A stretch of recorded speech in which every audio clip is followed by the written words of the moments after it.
الحمد لله رب العالمين والعاقبة للمتقين والصلاة والسلام على سيد المرسلين فلا عدوان إلا على الظالمين أما بعد فأعوذ بالله السميع العليم من الشيطان الرجيم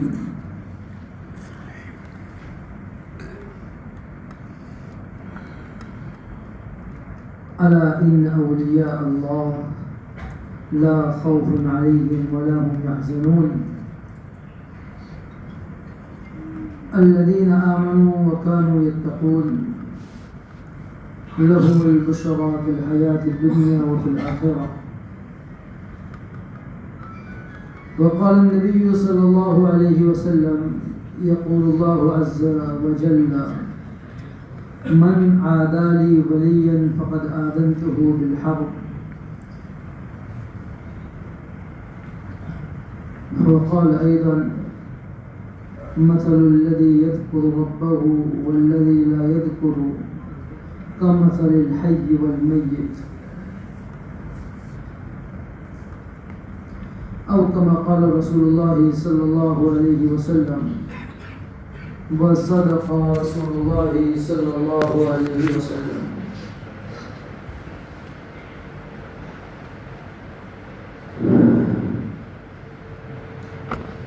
قابل احترام دینی بھائیوں دوستوں بزرگوں، ایک وقت تھا، ایک زمانہ تھا کہ ہم یوں کہا کرتے تھے کہ رمضان آ رہے ہیں، آج وہ دن ہے کہ رمضان جا رہے ہیں. ہو سکتا ہے کہ رمضان کی آخری یاد ہو، اور پتہ نہیں آئندہ کس کو اپنی زندگی میں دوبارہ ماہ مبارک نصیب ہوتا ہے، کسی کو نہیں ہوتا. اس لیے کہ آقا صلی اللہ علیہ وسلم نے ہم کو یہ تعلیم دی ہے، جب تو نماز پڑھ تو یہ سوچ کر نماز پڑھ کہ زندگی کی آخری نماز ہے. حالانکہ نماز تو ہر 2-4 گھنٹے میں موجود ہوتی ہے، اور رمضان تو 11 مہینے کے بعد آئیں گے. گزشتہ رمضان میں کتنے ہمارے دوست، کتنے ہمارے ساتھی سحری میں، تراویح میں، افطاری میں ہمارے ساتھ تھے. آج وہ اللہ کی رحمت پہ پہنچ چکے ہیں. پتہ نہیں ہم میں سے آئندہ کس کو رمضان نصیب ہوتے نہیں ہوتے، زندگی کا آخری رمضان ہو. تو یہ آخری گھڑیاں ہیں. واقعتاً جیسی قدر کرنی چاہیے تھی ویسی رمضان کی ہم نے قدر نہیں کی، بلکہ جانا بھی نہیں کہ رمضان کیا ہے. آقا صلی اللہ علیہ وسلم تو یہ فرماتے ہیں کہ اگر میری امت کو پتہ چل جائے کہ رمضان کیا ہے تو اس بات کی تمنا کرنے لگے کاش کہ پورا سال ہی رمضان ہو جائے. یہ تو ہمیں پتہ نہیں کہ رمضان کیا ہے. خیر جو کچھ بھی ہوا، اللہ نے اپنی توفیق سے روزے رکھوائے، اللہ کی توفیق سے تراویح ہوئی. اس لیے کہ ماہ مبارک کو اللہ نے ایسا بنایا ہے کہ چاہے کیسا بھی مسلمان ہو، کوئی نہ کوئی گھڑی اس کو ایسی نصیب ہو جاتی ہے کہ اس کا دل پسیج جاتا ہے، اس کا دل نرم ہو جاتا ہے، چاہے وہ کیسا بھی مسلمان کیوں نہ ہو. اور یہ پسیجنا، نرم ہونا، ندامت کا پیدا ہونا، یہ کام کر جاتا ہے. بلکہ بہت سی مرتبہ ایسا دیکھا گیا کہ بہت سارے لوگ جن کی ظاہری زندگی دین پر نہیں ہے، شریعت پر نہیں ہے، گناہوں میں ہے، فسق و فجور میں ہے، لیکن جب ان کا وصال ہوتا ہے تو کسی کو جمعہ مل جاتا ہے، کسی کو رمضان مل جاتا ہے. ایسا ہم آئے دن دیکھتے رہتے ہیں کہ بہت سارے ہماری بستیوں میں، ہمارے جان پہچان میں ایسے ہوتے ہیں کہ مسجد تو دور کی بات، عید اور جمعہ کے بھی نہیں ہوتے. 8 کی کھاٹکی نے 360 والے بھی نہیں ہوتے ہیں، اس میں بھی نہیں آتے ہیں. لیکن خاتمہ ایسا ہوتا ہے کہ لوگ رش کرتے رہ جاتے ہیں کہ اس کو جمعہ مل گیا، اس کو رمضان مل گیا. کہ زندگی میں کوئی نہ کوئی گھڑی، کوئی نہ کوئی لمحہ اس کا ایسا گزرتا ہے جو اللہ کے یہاں مقبول ہو جاتا ہے. اس لیے اللہ والا کہتے ہیں نا کسی کو حقیر مت سمجھو، تحقیر مسلم تو سیدھا جہنم میں جانے کا راستہ ہے۔ جو کسی مسلمان کو حقیر سمجھے اس کے خود کے ایمان کا اعتبار نہیں، جیسے کسی مسلمان کو حقیر نہ سمجھے کہ اس کا اللہ سے کیا تعلق ہے وہ ہم نہیں سمجھ سکتے ہیں۔ اس لیے کرتے کرتے بھی ڈرتے رہنا چاہیے۔ اس لیے ہمیں جو ہے نا ہر عمل کے آخر میں استغفار سکھایا ہے، ہر عمل کے آخر میں استغفار۔ پوری نماز پڑھائی ہے اور نماز کے آخر میں سکھایا ہے سبحانک انی ظلمت نفسی۔ اور کس کو سکھایا ہے؟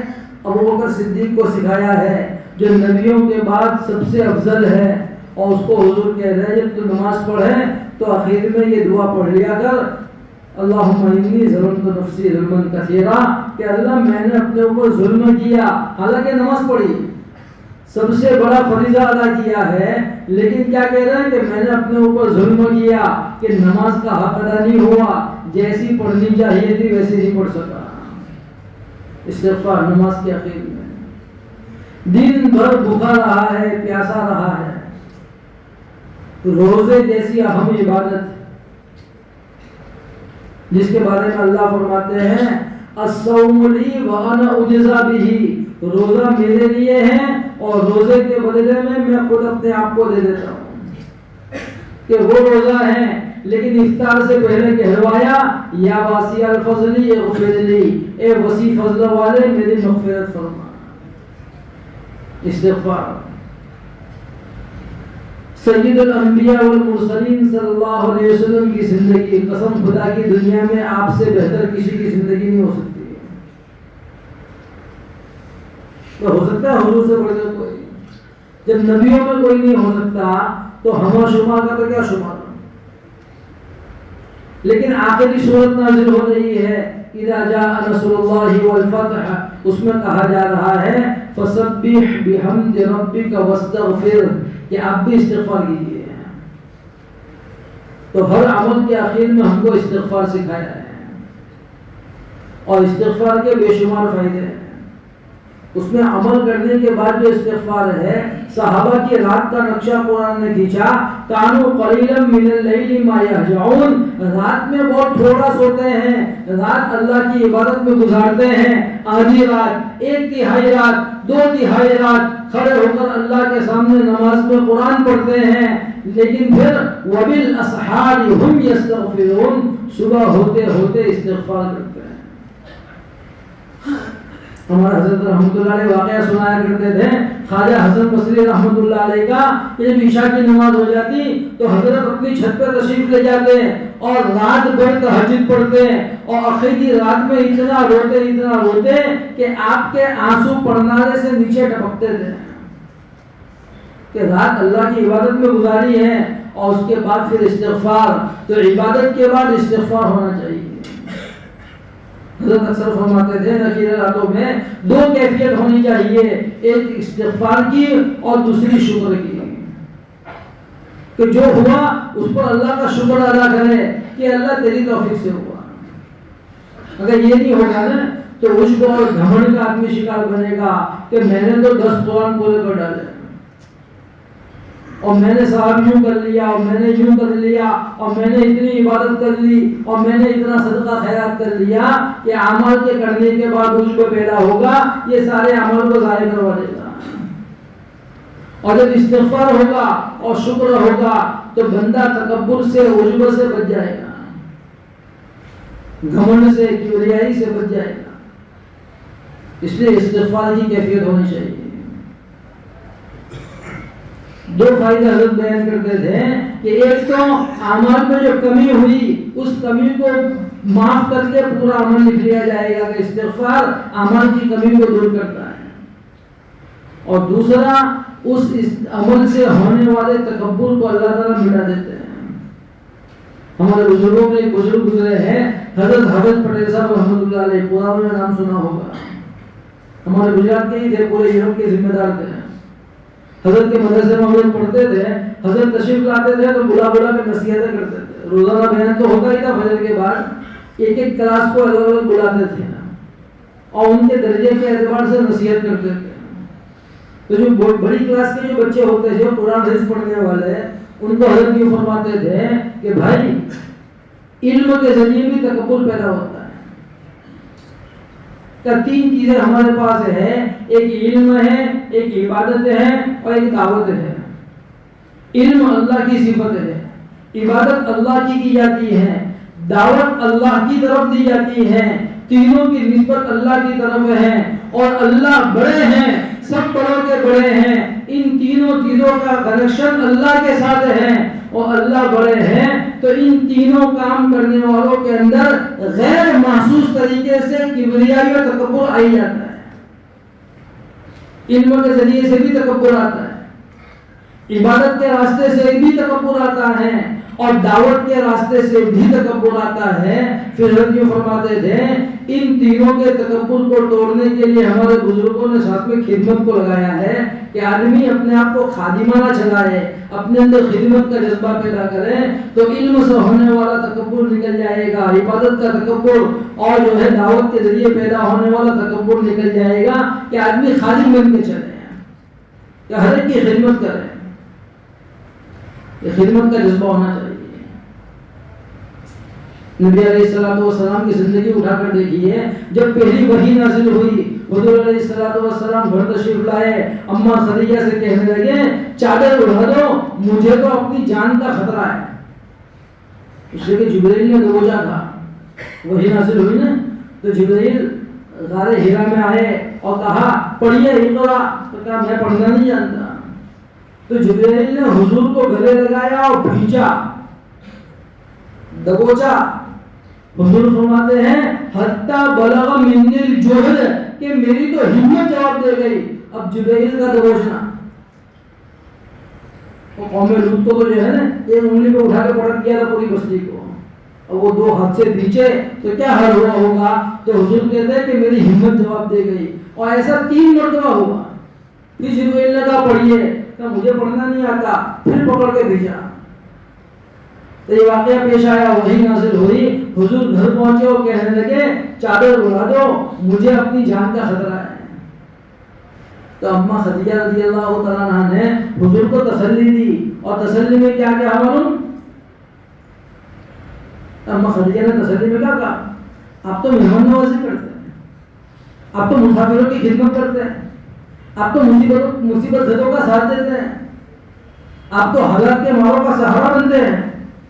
یہ سارے کام کیا ہے؟ خدمت ہے. کہ آپ تو یہ سارے خدمت کے کام کرتے ہو, آپ جیسا آدمی ہلاک نہیں کیا جا سکتا. تو نبوت بعد میں ہے اور آقا کی خدمت پہلے ہے. کہ خدمت پہلے ہے کہ نبوت کے وقت جب جان کا خطرہ محسوس ہو رہا ہے تو اماں خدیجہ تسلی دے رہی ہے کہ آپ تو خدمت کے کام کرتے ہو, آپ جیسا ہلاک نہیں ہوگا.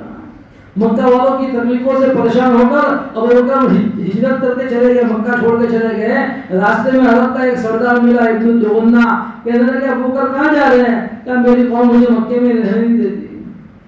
کہ تم تو مہمانوں کی مہمان نوازی کرتے ہو, تم مصیبتوں کا ساتھ دیتے ہو, تم بے سہاروں کا سہارا ہو, تم حالات کے ماروں کا سہارا ہو, تمہارے جیسا تھوڑی مکہ سے نکالا جاتا ہو. خدمت ہے. رمضان جو ہے نا غم خاری کا مہینہ ہے. غم خاری کا مطلب یہ ہے گرتے کو تھامنا, نشہ پلا کے گرانا تو سب کو آتا ہے, مزہ تو تب ہے کہ گرتے کو تھام لے سکے, گرتے کو تھامنا سیکھے. ایسا نہیں کہ کلش میں آیا ہے تو جس کی 100 کی چیز 40 میں خرید دو. ایک صحابی رضی اللہ تعالیٰ عنہ ایک دیہاتی سے گھوڑا خریدنے کے لیے قیمت پوچھی. کہا گھوڑا بیچو گے؟ کہاں بیچیں گے؟ کہا کتنے میں؟ کہا 200 درہم میں. کہا میں 300 دوں گا. اپنے کرتا ہے ایسا؟ اب تو گھڑانے کی فکر کرتے ہیں. کہا 200 میں. کہا میں 300 دوں گا. کہا بہت اچھا. کہا 400 دوں گا. بڑھاتے بڑھاتے 700 تک لے گئے اور 700 درہم میں گھوڑا خریدا. کسی نے کہا یہ کیا بیوقوفی کی؟ کہا بیوقوفی نہیں کی, اس نادان کو اپنی چیز کی قیمت نہیں معلوم تھی. جس گھوڑے کی ویلیو 700 درہم کی تھی, اس دیہاتی کو نہیں معلوم تھا کہ اس کی شہر میں ویلیو کیا ہے. اور ہم نے رسول اللہ صلی اللہ علیہ وسلم سے بیعت کی ہے کہ ہر مسلمان سے خیر خواہی کریں گے. اس خیر خواہی کا تقاضا یہ تھا کہ اس کی 700 کی چیز میں 700 میں لیتا. آج ہمارا حال کیا ہے؟ 100 کی چیز 10 میں پڑوا لو اور اس کو عقل مندی اور ہوشیاری سمجھتے ہیں. بڑا عقل مند آدمی ہے، 100 کا مال 10 میں لے کے آیا.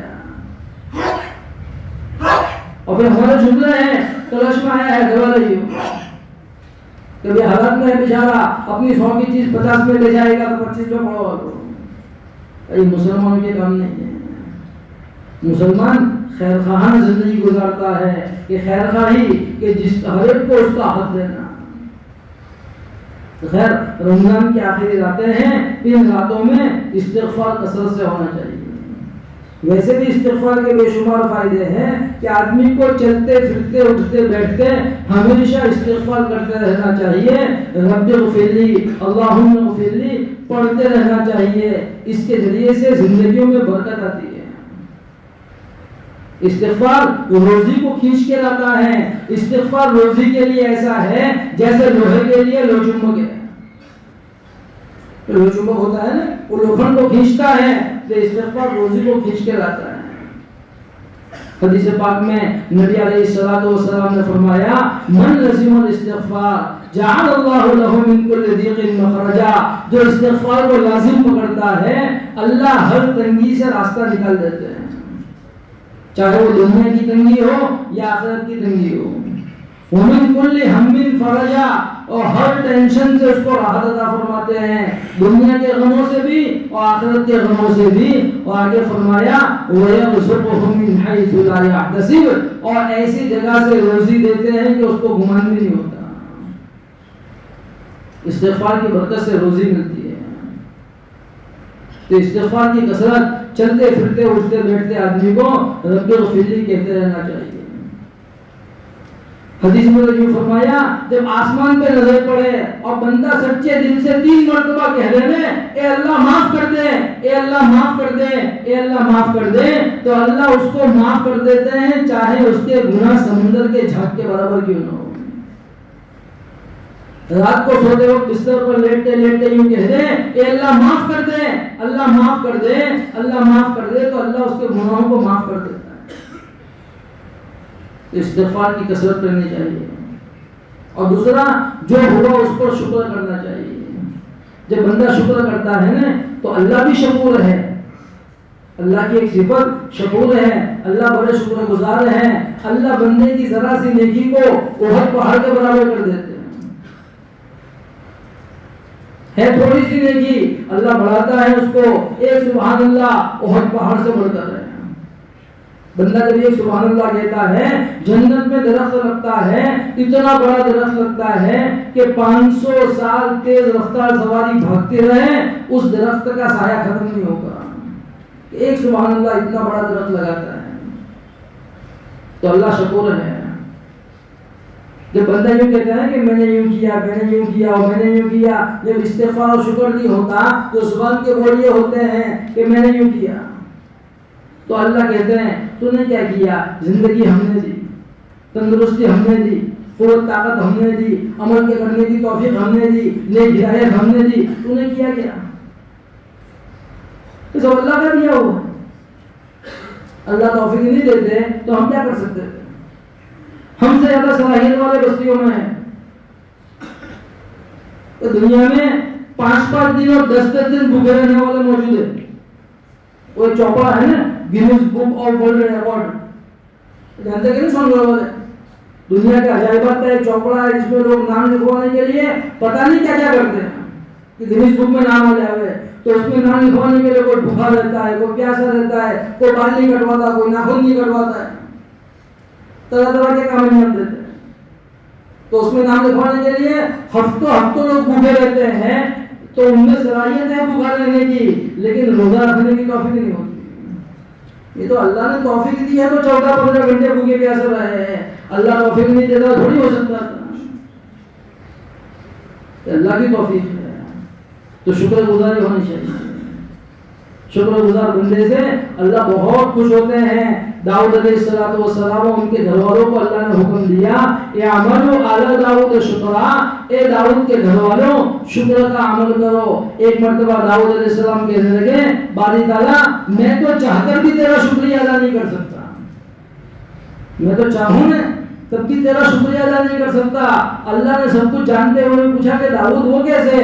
کہ اللہ آپ نے نعمتیں دی، اس پر میں شکر ادا کروں، اس شکر کا توفیق کا ملنا یہ بھی آپ کی نعمت، اس پر شکریہ ادا کروں تو ایک شکر اور واجب ہوا. میں کتنے شکریہ ادا کروں؟ ہر توفیق مستقل کی نعمت ہے. تو اللہ نے کہا داؤد تو نے شکریہ ادا کر دیا، شکریہ ادا ہو گیا.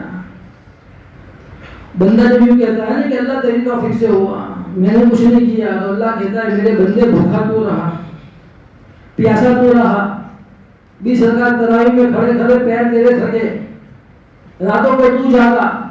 اللہ قدردان ہے، شکر گزار ہے.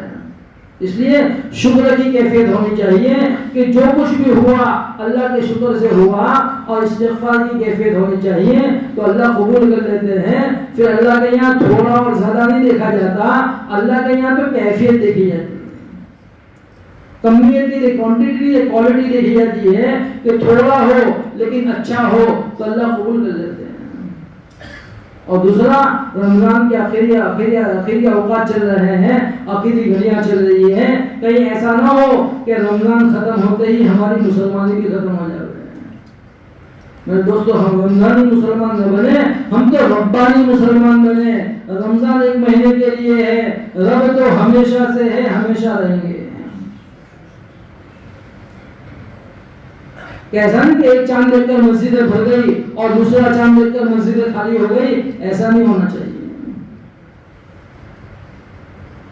دیکھو اللہ کا نظام دیکھو، دن بھر کے تھکے ماندے ہیں، بھوکے پیاسے ہیں، تو انسانی عقل کا تقاضا اور انسانی سوچ کا تقاضا تو یہ تھا کہ اللہ عشاء کی نماز بھی معاف کر دیتا کہ میرے بندے دن بھر کے تھکے ہوئے جا عشاء معاف رمضان میں. لیکن ایسا نہیں کیا، 20 رکعت ایکسٹرا اور بڑھا دی. عشاء تو پڑھنی ہے، 20 رکعت ایکسٹرا تراویح بھی پڑھ کے جائیے. ہوا نہیں ہوا. اب پورا مہینہ بھوکے پیاسے رہے، تراویح میں تھکے، راتوں کو تھکے، عبادت کی، اعتکاف کیا، تو عقل کا تقاضا تو یہ تھا، انسانی سوچ یہ سوچتی کہ اللہ تعالیٰ عید کے دن اعلان کر دیتے کہ بندو جاؤ میں تم سے راضی ہو گیا، 3 دن تک کی چھٹی، مسجد میں آنا مت، 3 دن نمازیں معاف. انسانی سوچ تو یہ تھی نا کہ ایسا ہوتا، لیکن ہوا نہیں. کیا کہا؟ ایک نماز ایکسٹرا بڑھا دی، عید کی نماز ایکسٹرا بڑھا دی. اور کیسی بڑھائی؟ مسجد میں مت پڑھنا، بستی سے باہر نکل کے عیدگاہ میں آ کے پڑھو. اذان نہیں ہوگی، اقامت نہیں ہوگی، بغیر اذان کے بغیر اقامت کے بستی سے باہر نکل کے پڑھنی ہے. کیوں؟ آج تک تو کہا کہ مسجد میں آ کے پڑھنا، اور عید کے دن مسجد سے باہر پڑھنا عیدگاہ میں. کہ رمضان میں روزہ رکھ کر جو تقوی حاصل ہوا ہے نا، اس تقوی کی نشانی بتائی ہے کہ اب یہ تقوی حاصل ہو گیا ہے، اور اس تقوی نے تم کو مجبور کر دیا ہے کہ بستی سے باہر نکل کر بغیر اذان اور بغیر اقامت کے تم نے نماز پڑھی ہے. روزانہ تمہاری بستیوں میں مسجد کے میناروں سے اسپیکر سے 5 مرتبہ اذان ہوگی. یہ عیدگاہ کا پیغام ہے کہ جاؤ اپنی بستیوں میں رہتے ہوئے پورا سال 5 وقت کی نمازوں کا اہتمام کرنا. یہ عید کی نماز کا پیغام ہے. اس لیے نمازوں کی پابندی اللہ کرے کہ ہماری مسجدیں سال بھر ایسی آباد ہو جاوے جیسے رمضان میں آباد کی. یہ کب ہوگا؟ اللہ کے کرنے سے تو ہوگا، لیکن سب سے بنیادی چیز جو ہے نا وہ مومن کی نیت ہے. میرے دوستو ہم نے نیت کی تھی رمضان کی تو رمضان میں آسان ہو گیا.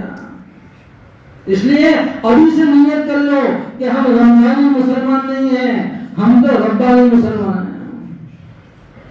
ہمارے حضرت خان صاحب رحمۃ اللہ علیہ واقعہ سنا دے تو اپنے کسی دوست کا کہ ہمارے ایک دوست تھے، وہ رمضان میں داڑھی رکھ لیتے تھے اور عید آتے ہی داڑھی ختم. تو ایک مرتبہ ہم نے پوچھا، وہ بھی خان صاحب تھے، وہ خان صاحب کو تو برا مت لگانا، خان صاحب بھی کہتے تھے برا مت لگائیے ہو، تو کہ ہم نے غیرت دلانے کے لیے ان سے کہا کہ تم کیا شراوانی مسلمان ہو؟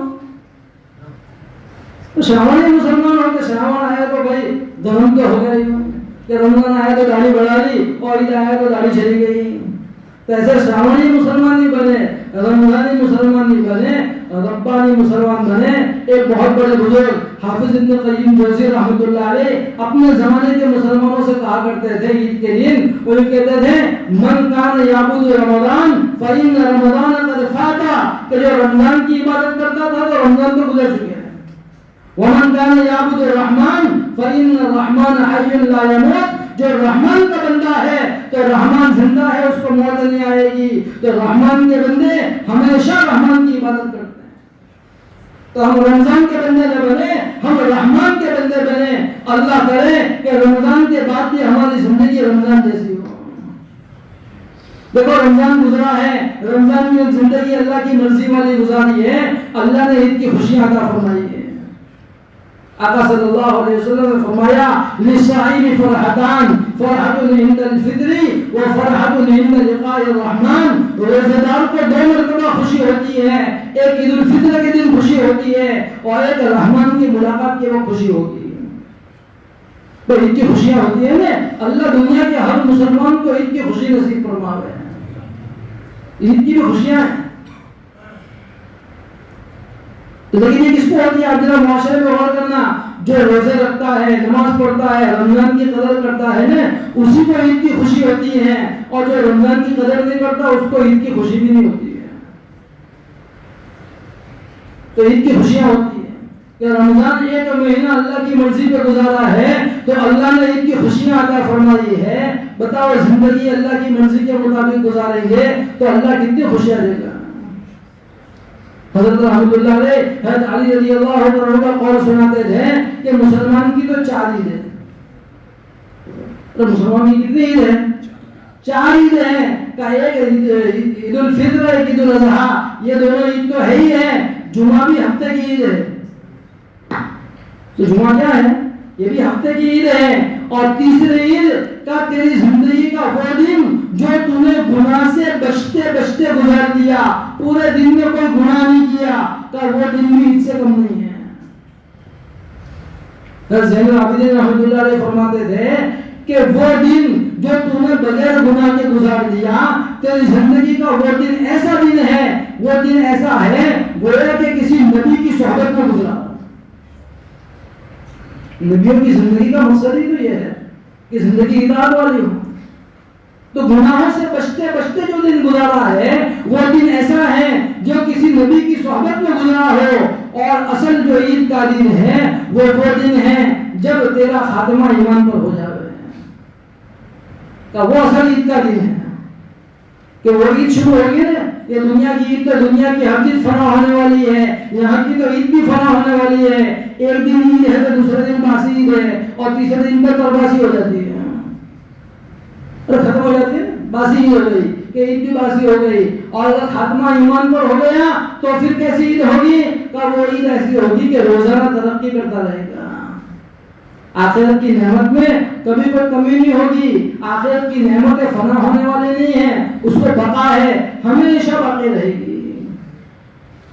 تو اصل عید میرے دوستو ہماری وہ ہے کہ ہمارا خاتمہ ایمان پر ہو جائے کا رمضان اللہ کے حکام والا گزارا ہے، اللہ نے عید کی خوشیاں عطا فرمائی ہے۔ اسی لیے کسی نے کہا ہے کہ مسلمان کی زندگی مثل رمضان ہو، مسلمان کی پوری زندگی کیسی ہو؟ رمضان کی جیسی ہو۔ جیسے رمضان میں اللہ نے حلال سے روکا تھا، ہم حلال سے رک گئے، اب اللہ کرے کہ عید کے بعد حرام سے رکنے والے بن جاوے کہ ہماری زندگی میں کوئی حرام نہ ہو، کہ حرام سے بچ جاوے، سود سے، جوئے سے، جگار سے، اور پتہ نہیں کیا کیا آلہ بلا، آپ بہتر جانتے ہو۔ آج کل چلا ہے نوجوانوں میں ایک ٹرینڈ 11 کا، ٹیم 11، ڈریم 11، پتہ نہیں کہاں سے پیسے کما رہے۔ ارے ہے کہ نہیں؟ ہم سے بہتر جانتے ہیں، ذرا علماء کرام سے رابطہ کریں کہ کون سی شکلیں جائز ہے، کون سی ناجائز ہے۔ حرام لقموں سے اپنے آپ کو بچانا بہت ضروری ہے، حرام کمائیوں سے بچائے۔ حلال سکون لے کر آتا ہے، چاہے تھوڑا ہو، اور حرام زندگیوں کو ہلاکت کے گھاٹ اتار دیتا ہے۔ تھوڑے دنوں کے لیے نظر آتا ہے کہ صاحب بہت ہے، اچھا بنگلہ بن گیا، اچھی سواری آ گئی، اچھا لباس ہو گیا، لیکن انجام تو اس کا ہلاکت ہی ہلاکت ہے۔ حرام کا انجام ہلاکت ہے، اور حلال میں تھوڑا نظر آتا ہے لیکن چین سکون راحت ہوتی ہے، اس لیے تھوڑا ہو لیکن حلال ہو، اللہ سے حلال روزی مانگے اور حلال پہ صبر کرے، حرام سے بچے۔ رمضان میں اللہ نے حلال سے روکا تھا، ہم حلال سے رک گئے، اور رمضان کے بعد کم سے کم درجے میں حرام سے رکنے والے بچے، نمازوں کا اہتمام کرے۔ رمضان میں ہم نے تلاوتیں کی ہے، رمضان میں صدقات خیرات کیے ہیں، تو ہماری یہ عادتیں رمضان کے بعد، یہ رمضان تو خالی عادت کے لیے تھا کہ اس نے روزوں کی عادت ڈالی ہے، حلال سے روکنے کی عادت ڈالی ہے، اب اللہ کرے کہ ہم حرام سے رکنے والے بن جاوے۔ اس نے رمضان میں نمازوں کی عادت ڈالی ہے، اب عید کے بعد بھی نمازیں ہماری زندگی میں باقی رہے۔ تو دنیا کی یہ غلط چیزیں ہیں نا، غلط صحبتیں، غلط عادتیں، دو چار دن آدمی کسی کی سنگت میں رہتا ہے، بیڑی پینا سیکھ جاتا ہے، سگریٹ پینا سیکھ جاتا ہے، گالیاں بولنا سیکھ جاتا ہے، اور پھر لوگوں کو کیا کہتا ہے، کیا کرے عادت پڑ گئی ہے۔ دو چار دن کی بری سنگت میں عادت پڑ گئی ہے گالیوں کی اور بیڑی کی اور سگریٹ کی، 30 دن نماز پڑھ کے عادت نہیں بدلی، 30 دن تک روزے رکھے ہیں عادت نہیں بنی، 30 دن تک تلاوت کی ہے، ذکر کیے ہیں کہ عادت نہیں بنی۔ سوچنے کی لائن ہے۔ دو چار دن کی سنگت میں کا بھلا کے ساتھ سفر میں گیا تھا نے اس نے تمباکو کھانا کر دیا، تو دو چار دن سفر میں گیا تو اس کی عادت اپنا لی، یا 30 دن تک مسجد کے ماحول میں رہے ہیں، اعتکاف کیا ہے، اعتکاف میں رہے ہیں، تراویح پڑھی ہے، 5 وقت کی نماز جماعت سے پڑھی ہے، روزے رکھے ہیں، کیا 30 دن عبادت کر کے بھی عادت نہیں بنی؟ تو رمضان خالی رمضان نہیں ہے، یہ زندگی کو صحیح نہج پر لانے کا ایک ذریعہ ہے۔ میرے دوستو، بنیادی چیز نیت ہے کہ ہم نے رمضان کی نیت کی تھی، اللہ نے رمضان میں آسان کر دیا۔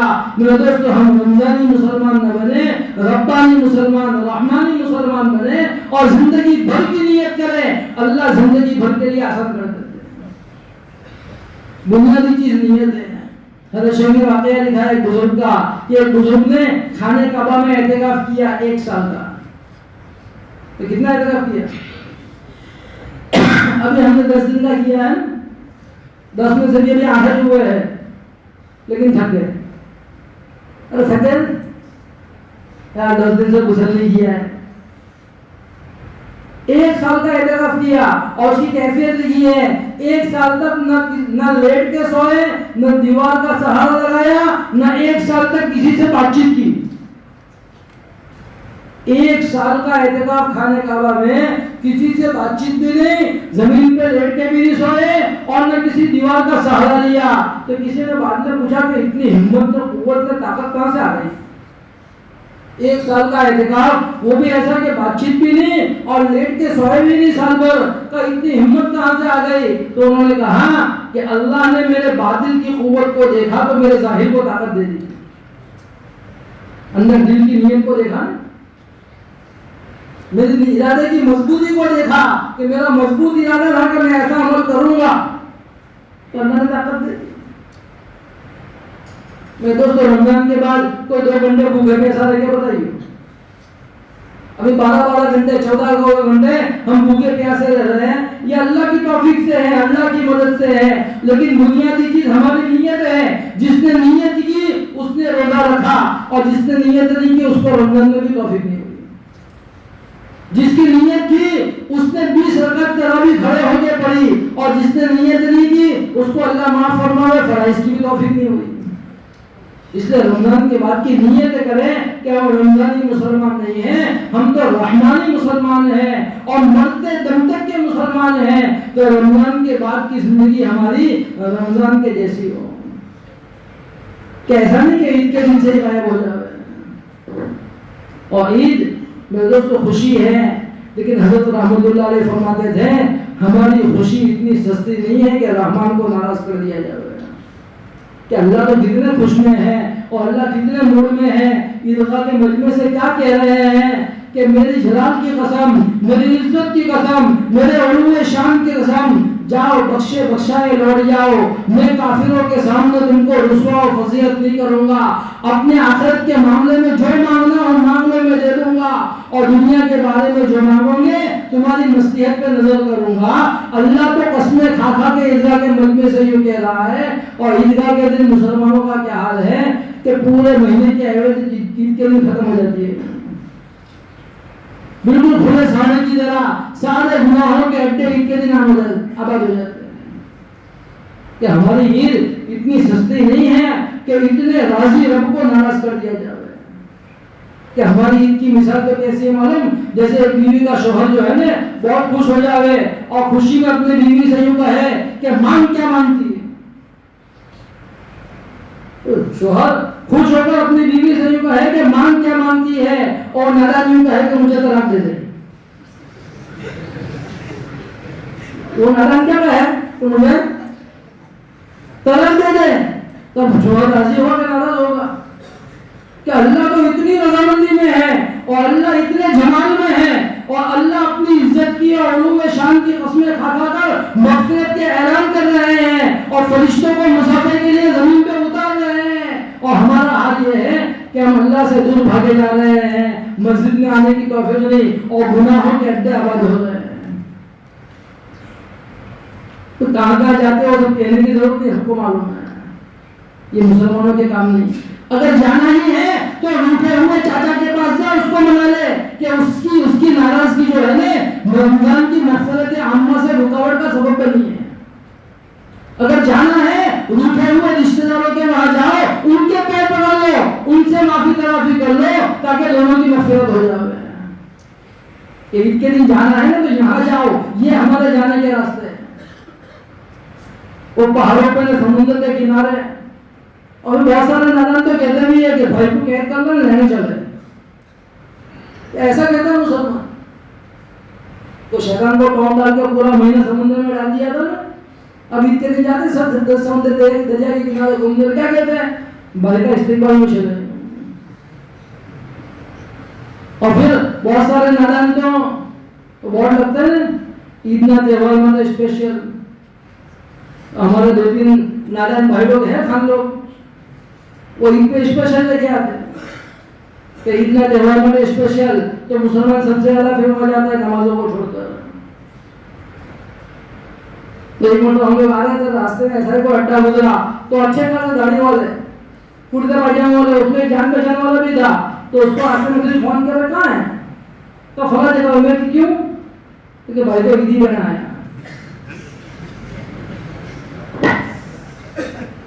محلے کا یتیم غریب بیوہ مسکین نظر نہیں آیا، بھائی کو عیدی لینا ہے.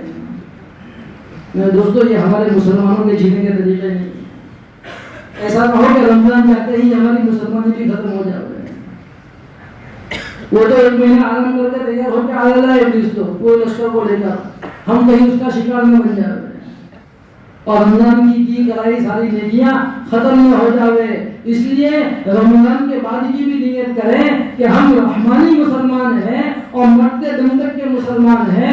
نمازوں کی بھی پابندی کریں گے، ذکر و عبادت کی بھی پابندی کریں گے، اور رمضان کے بعد حرام سے بچیں گے، حلال پہ زندگی گزاریں گے، اور کوئی عمل ایسا نہیں کریں گے جس سے اللہ ناراض ہو جائے. تو کریں گے انشاءاللہ. اللہ تعالی عمل کی توفیق عطا فرمائے.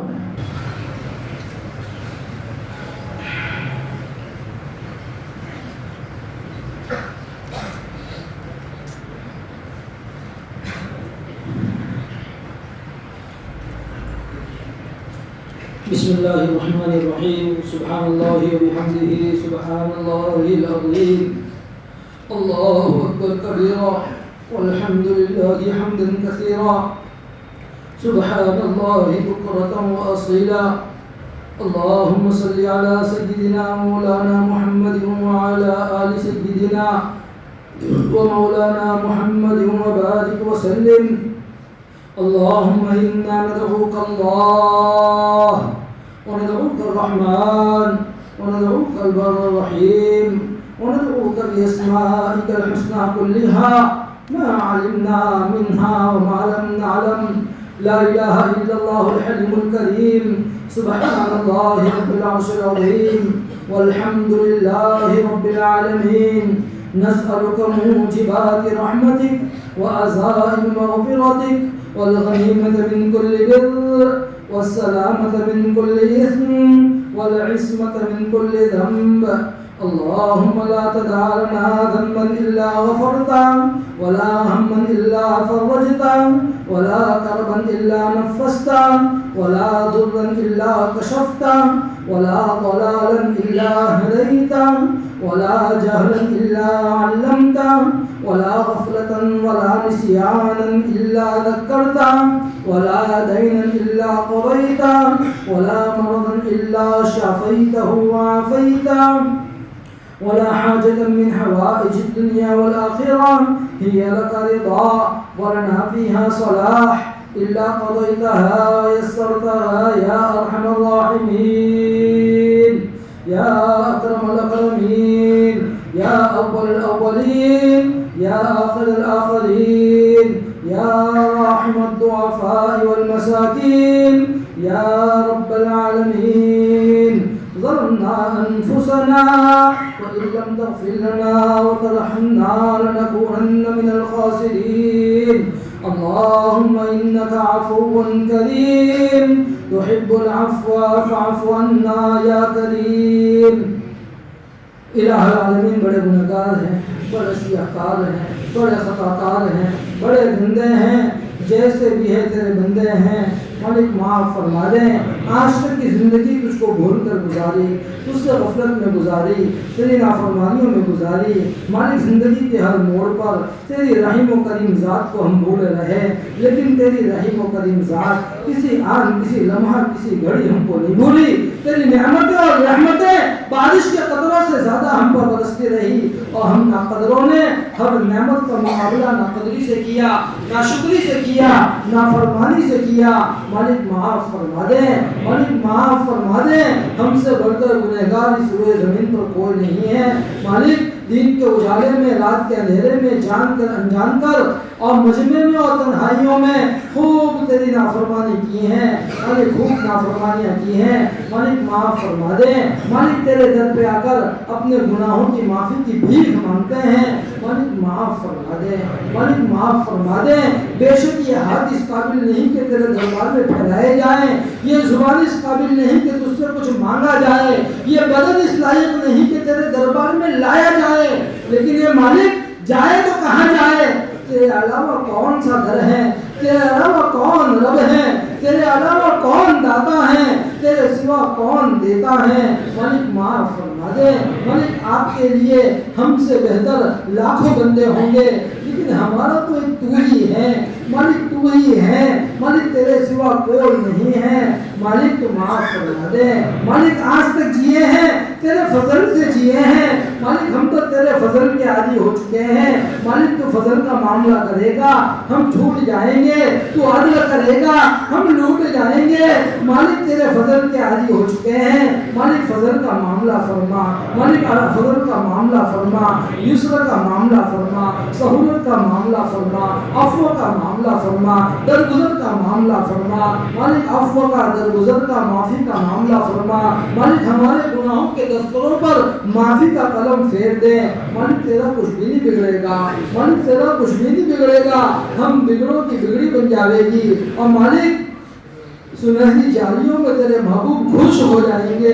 اور مالک اگر تم نے معاف نہ کیا تیرا کچھ نہیں بگڑے گا.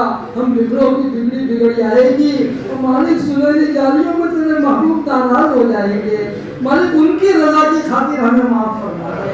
مالک تیرے محبوب کی رضا کی خاطر پوری امت کو معاف فرما دے. مالک بڑی قیمتی امت ہیں، بڑی قربانیوں کے بعد وجود میں آئی ہیں. یہ اس لائق نہیں ہے کہ اس کو ظالموں کے حوالے کر دیا جائے. مالک امت اپنے کیے کو بہت بھگت چکی ہے.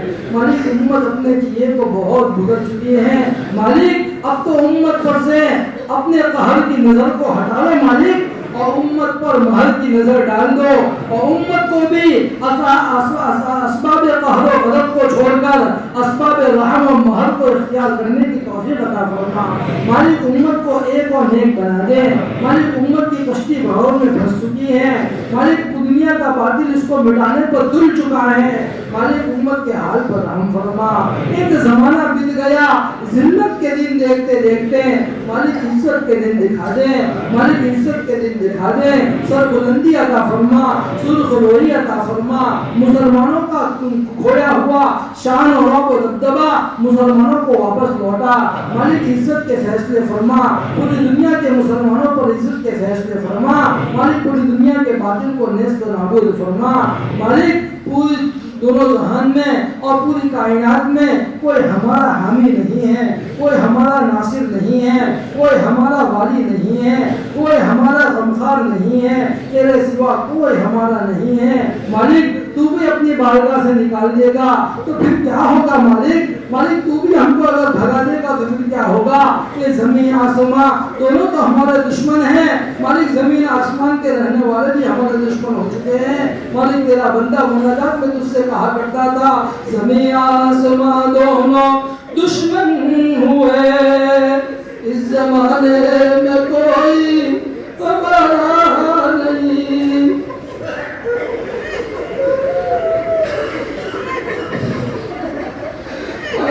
کوئی ہمارا نہیں ہے تیرے سوا. مالک ہم نے ناراضی میں تجھ کو بھی ناراض کر لیا ہے. مالک تیری تو بھی ہم سے ناراض ہو چکا ہے. مالک راضی ہو جا. مالک اگر آپ بھی ہم کو جھٹلائیں گے, اگر آپ بھی ہم کو ٹھکرائیں گے, دونوں عالم کے مصیبت کے مارے ہم کہاں جائیں گے؟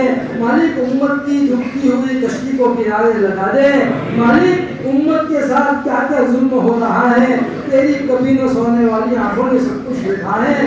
مالک کیا مشرق, کیا مغرب, کیا شمال, کیا جنوب, آپ کی نہ سونے والی آنکھوں نے سب کچھ دیکھا ہے. مالک ہمارے فلسطینی بھائیوں کی مدد فرما. مالک وہ تیرے گھر کی حفاظت میں ڈٹے ہوئے ہیں, برسوں ہو گئے وہ تیرے گھر کی اور بیت المقدس کی قبلہ اول کی محافظ ہیں. مالک تیرے گھر کے محافظ ہیں, تو ان کا محافظ بن جا. مالک تو ان کا محافظ بن جا. دنیا ان کی دشمن بنی ہوئی ہے, ان کا دانا پانی رکا ہوا ہے. مالک ہم نے بہترین سحریاں کھائی ہے, ہم نے بہترین افطاریاں کھائی ہیں, اور ہمارے دسترخوان سجے ہوئے ہیں, ہمارے عید کے جوڑے آ چکے ہیں. مالک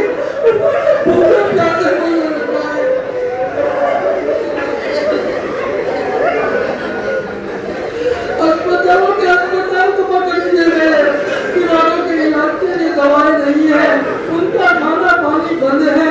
مالک روزہ تو ان کا روزہ ہے, رمضان تو ان کا رمضان ہے. ان کے طفیل میں ہمارے غفلت والے رمضان کو بھی قبول فرما. مالک ہماری سحری افطاری کو بھی قبول فرما.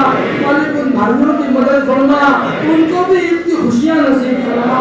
مالک ان کو بھی عید کی خوشیاں نصیب فرما, ان کو بھی سرخ روئی نصیب فرما, فتح نصیب فرما, مجاہدین کو غلبہ نصیب فرما, اور دنیا کے باطل کو نیست و نابود فرما.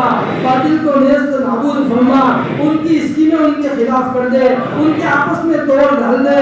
مالک ان میں نا اتفاقی پیدا کر دے, ان کے آپس میں نا اتفاقی پیدا کر دے. ان کی اسکیموں کو, ان کے بموں کو, ان کی میزائلوں کو ان کے خلاف استعمال کر دے. مالک آپ آنے واحد میں جو چاہے کر سکتے ہو, آپ کے لیے کچھ مشکل نہیں ہے. ہم تو بڑے بزدل ہیں مالک, ہم تو بزدل ہو چکے ہیں. ہم تو کھل کر اپنے بھائیوں کا نام لے کر دعا کرنے سے بھی ڈرتے ہیں. مالک ہماری بزدلی کو دور فرما. مالک ہمیں بھی ہمت شجاعت نصیب فرما. اللہم قونا علی الجہاد فی سبیلک, اللہم قونا علی الجہاد فی سبیلک, اللہم قونا علی الجہاد فی سبیلک. مالک تیرے راستے کے جہاد کی ہمیں بھی طاقت عطا فرما, ہمیں بھی قوت عطا فرما. تیرے دین کی محنت کے لیے ہمیں بھی قبول فرما. ہماری جوانیوں کو قبول فرما, ہماری زندگانیوں کو قبول فرما, ہمارے مال کو قبول فرما, ہماری اولاد کو قبول فرما, ہماری صلاحیتوں کو قبول فرما. مالک ایک زمانہ بیت گیا غفلت کی زندگی گزارتے گزارتے, ایک زمانہ بیت گیا گناہوں سے لذت حاصل کرتے کرتے. مالک اب تو تیری عبادت کی حلاوت نصیب فرما. مالک ایک زمانہ بیت گیا نظروں کو اٹھانے کی لذتیں خوب ملی ہیں, اب بد نظری کی لذتیں خوب ملی ہیں. مالک اب تک نظروں کو چھپانے کی لذت نصیب فرما.